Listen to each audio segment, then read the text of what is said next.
야, 이 새끼야. 뭘 그렇게 멍청하게 쳐다보고 있어?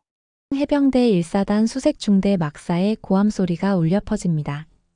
새벽 5시 아직 어둠이 가시지 않은 시간이었어요.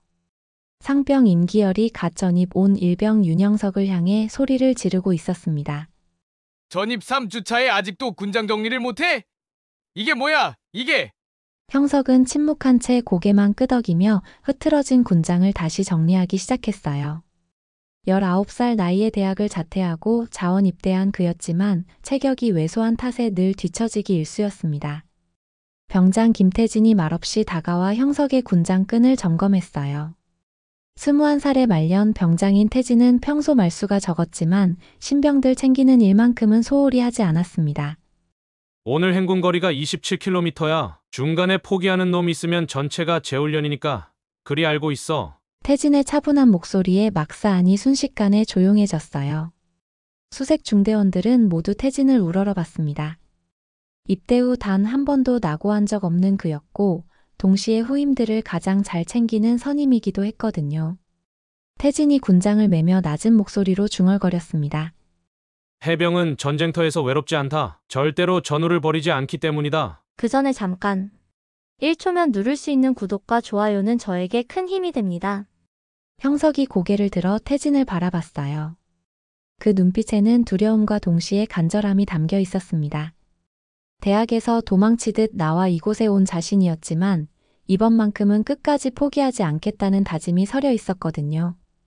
중대장 5하로 소령이 막사 안으로 들어왔습니다. 36살의 그는 원칙주의자로 유명했어요. 부대 평가에서 A+를 받아 연대작전 참모로 발탁되는 것이 그의 목표였습니다. 오늘 훈련 평가는 마지막 도착자를 기준으로 한다. 시간 내에 완주하지 못하면 전원 재훈련이니 각자 알아서 판단해라. 냉정한 어조였지만 그 말 속에는 분명한 경고가 담겨 있었어요. 수색 중대원들의 표정이 일제히 굳어졌습니다. 모두의 시선이 자연스럽게 형석에게 향했어요. 새벽 6시 정각 수색 중대원들이 일렬로 대기하고 있었습니다. 각자 30kg이 넘는 군장을 메고 출발 신호를 기다리고 있었어요. 한겨울 찬바람이 얼굴을 때렸지만 아무도 움츠리지 않았습니다. 5하로 중대장이 시계를 확인하며 마지막 당부를 했어요.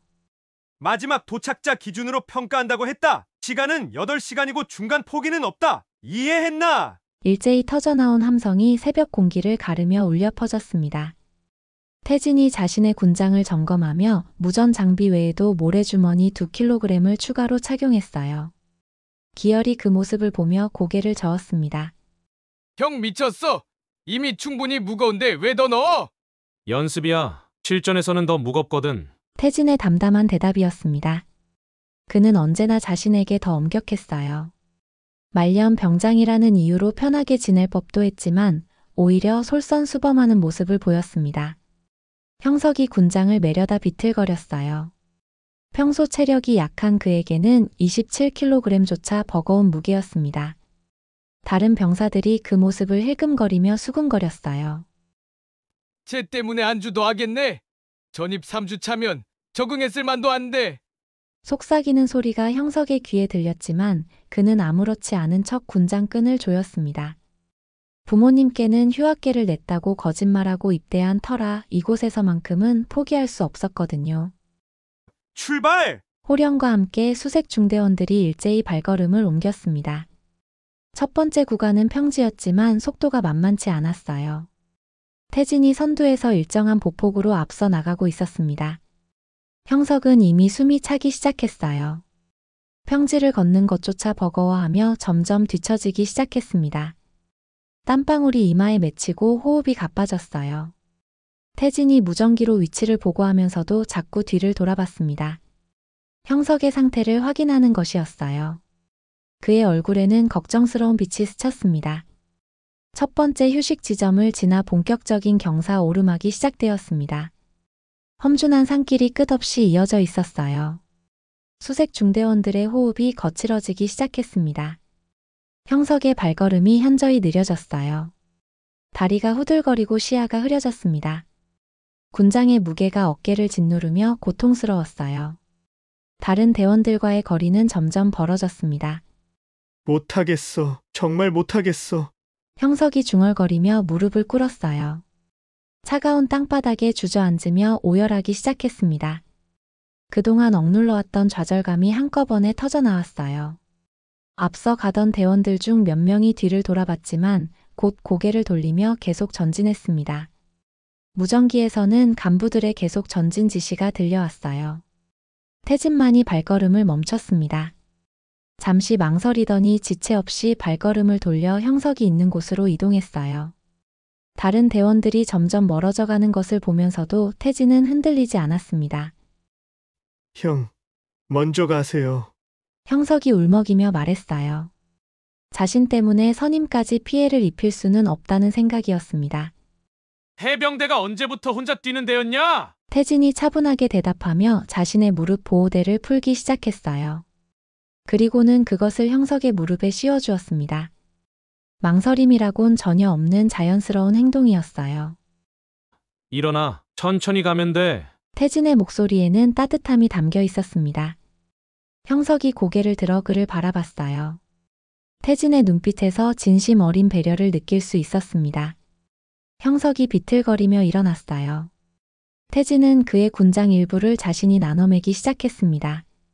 이미 충분히 무거운 자신의 군장에 추가 무게가 더해졌지만 표정 하나 바뀌지 않았어요.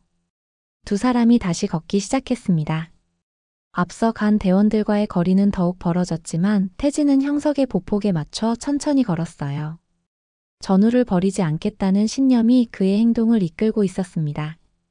중간 지점에서 다른 대원들 중 일부가 멈춰서서 뒤를 돌아봤습니다. 태진과 형석이 한참 뒤에서 천천히 올라오는 모습이 보였어요. 기열이 망설이며 발걸음을 멈췄습니다. 야, 우리도 기다려줘야 하는 거 아니야? 미쳤어.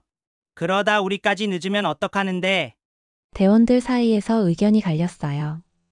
일부는 동료를 기다려야 한다고 생각했고 일부는 자신들의 평가를 우선시했습니다. 결국 대부분의 대원들이 다시 앞으로 전진하기 시작했어요. 중대본부에서는 오하로 중대장이 상황판을 보며 표정을 굳혔습니다. 왜 김태진이 안 들어와? 부관이 무전으로 상황을 보고받고 있었어요.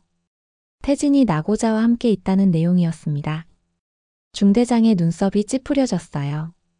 대대장까지 상황을 파악하고 있었습니다. 평가에 차질이 생기는 것에 대해 불쾌감을 드러냈어요. 하지만 아직 시간이 남아있어서 추가 조치는 취하지 않았습니다. 산길에서는 태진과 형석이 묵묵히 걸음을 이어가고 있었어요. 형석의 호흡이 많이 안정되었고 보폭도 처음보다 일정해졌습니다. 태진의 배려 덕분에 페이스를 찾아가고 있었거든요. 형은 왜 이러세요? 형석이 조심스럽게 물었어요. 자신 때문에 피해를 보는 태진이 미안했습니다. 전우잖아. 태진의 간단한 대답이었어요.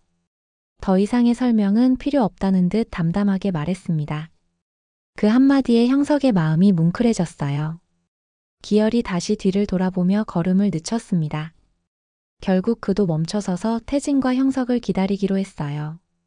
양심의 가책을 느꼈기 때문이었습니다. 야, 임기열! 뭐 하고 있어? 앞서 간 대원이 소리쳤지만 기열은 자리를 지켰어요. 비록 평소에는 형석에게 짜증을 냈지만 이 순간만큼은 달랐습니다. 전우회라는 것이 무엇인지 깨닫기 시작했거든요. 해가 기울어가는 오후 5시 드디어 태진과 형석이 마지막 체크포인트에 도착했습니다. 이미 다른 대원들은 1시간 전에 모두 들어와 있었어요. 제한 시간을 15분 초과한 상황이었습니다. 형석이 결승선을 통과하며 주저앉았어요. 다리에 힘이 하나도 남아있지 않았습니다. 하지만 끝까지 포기하지 않고 완주했다는 성취감이 밀려왔어요. 오하로 중대장이 전체 대원들을 소집했습니다. 표정이 매우 굳어져 있었어요. 평가 결과를 발표할 차례였습니다. 전체 평가 미달이다. 내일부터 3일간 재훈련에 돌입한다. 차가운 선언이 떨어졌어요. 대원들의 얼굴이 일제히 굳어졌습니다. 모두의 시선이 태진과 형석에게 향했어요. 원망스러운 눈빛들이었습니다. 중대장이 태진을 따로 불렀습니다. 김태진 앞으로! 태진이 차렷 자세로 앞으로 나섰어요. 중대장의 질책이 시작되었습니다. 너 때문에 전체가 피해를 봤다. 말년 병장이 이게 뭐 하는 짓이야? 잘못했습니다. 태진이 고개를 숙이며 대답했어요. 변명 한마디 없이 모든 책임을 받아들이는 모습이었습니다. 형석이 앞으로 나서려다 태진의 눈빛에 멈춰섰어요. 개인 행동으로 전체에 피해를 주는 것이 해병 정신이냐? 중대장의 목소리가 더욱 날카로워졌어요. 다른 대원들도 숨을 죽이며 상황을 지켜보고 있었습니다. 형석의 가슴이 찢어질 듯 아팠어요. 자신 때문에 태진이 모든 책임을 뒤집어쓰고 있었거든요. 죄책감이 밀려왔습니다. 기열이 조용히 다가와 어깨를 두드렸어요. 평소 가장 까칠했던 그였지만 지금은 따뜻한 눈빛이었습니다. 그날 저녁 대원들 사이에서는 서로 다른 반응들이 나타났어요. 일부는 태진의 행동에 불만을 표시했지만 일부는 오히려 감동받았다고 말했습니다. 해병대 정신이 무엇인지에 대한 논란이 일었어요. 태진은 말없이 자신의 침상에 누워 천장을 바라봤습니다. 후회는 없었지만 동료들에게 피해를 준 것에 대한 무거운 마음이 있었어요. 그날 밤 10시 갑자기 비상지파 포각이 울려 퍼졌습니다. 모든 대원들이 급하게 뛰어나와 대형을 갖추었어요. 무슨 일인지 몰라 당황스러운 분위기였습니다. 오하로 중대장이 전 병사 앞에 섰습니다. 낮과는 다른 진지한 표정이었어요. 잠시 침묵이 흐른 후 중대장이 입을 열었습니다. 오늘 일에 대해 다시 생각해봤다. 대원들이 긴장한 채 중대장의 말을 기다렸어요. 추가 징계가 있을 거라는 예상이 지배적이었습니다. 빨리 들어온 놈이 해병이냐? 뒤에서 끌어주는 놈이 해병이지. 갑작스러운 말에 모든 대원들이 놀랐어요. 예상과는 전혀 다른 방향이었습니다. 중대장의 목소리에는 감정이 섞여 있었어요. 나도 과거에 나고자 했던 적이 있다. 그때 나를 끌어준 선임이 있었기에 오늘의 내가 있는 거다. 중대장의 고백에 장내가 숙연해졌습니다.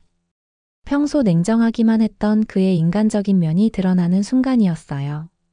김태진의 행동이 진짜 해병 정신이다. 전우를 버리지 않는 것 말이야. 태진이 고개를 들어 중대장을 바라봤어요.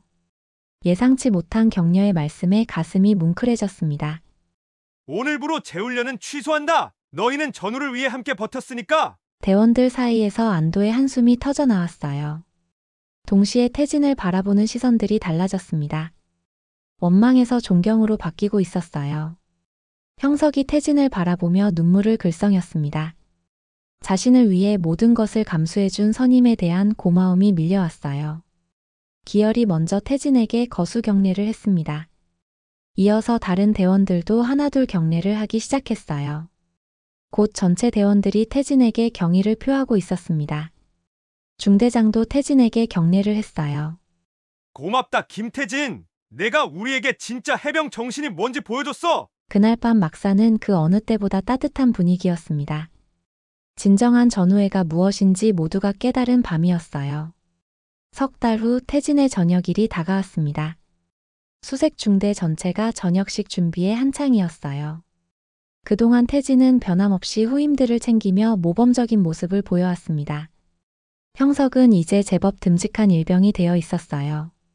체력도 늘고 자신감도 생겼습니다. 무엇보다 동료들을 챙기는 마음을 배웠어요. 저녁식 당일 오전 모든 대원들이 도열해 있었습니다. 태진이 마지막으로 부대를 둘러보며 추억을 되새기고 있었어요. 2년간의 군 생활이 마무리되는 순간이었습니다. 김태진 병장 저녁식을 거행하겠습니다. 사령관의 선언과 함께 정식 절차가 시작되었어요. 태진이 차렷 자세로 서 있는 모습이 의젓했습니다. 형석이 앞줄에서 침착하게 경례했어요. 예전처럼 위축되어 있지 않았습니다. 태진의 가르침을 통해 성장한 모습이었어요. 저녁증을 받는 순간 태진의 눈가가 촉촉해졌어요. 동료들과 함께한 소중한 시간들이 떠올랐습니다.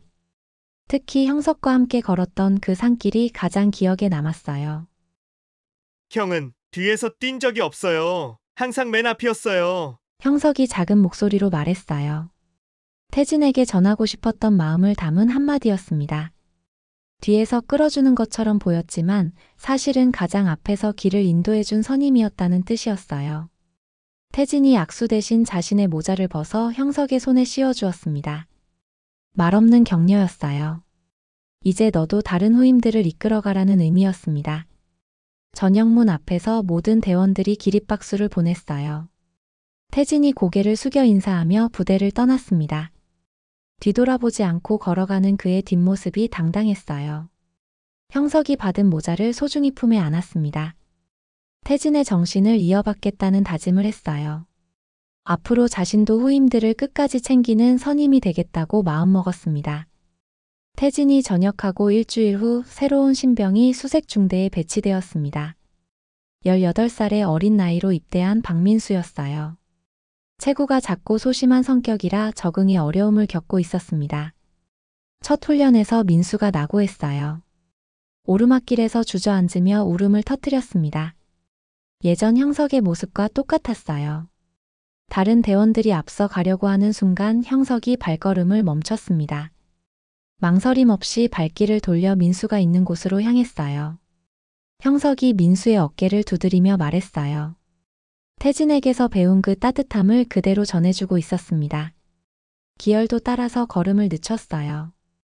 이제는 자연스럽게 동료를 챙기는 마음이 생겼습니다.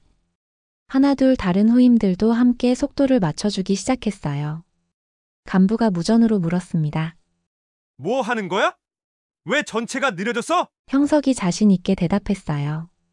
뒤에서 끌어주는 놈이 해병이지 않습니까? 태진에게서 들었던 그 말을 그대로 전하는 순간이었어요. 이제 형석도 그 의미를 온전히 이해하고 있었습니다.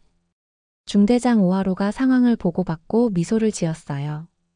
태진의 정신이 후임들에게 제대로 이어지고 있음을 확인했거든요. 민수가 형석을 올려다보며 고마워했어요. 절망 속에서 손을 내밀어준 선임에게 깊은 감사를 느꼈습니다. 수색중대 전체가 함께 걷고 있었어요. 아무도 혼자 뛰지 않았습니다. 진정한 전우회가 무엇인지 모두가 알고 있었거든요. 해가 지는 산길에서 해병들의 발걸음이 하나의 리듬을 만들어냈어요. 뒤에서 끌어주는 놈이 진짜 해병이라는 태진의 가르침이 계속 이어지고 있었습니다. 형석의 가슴에는 태진의 모자가 소중히 보관되어 있었고 그 정신은 영원히 전해져 갈 것이었어요.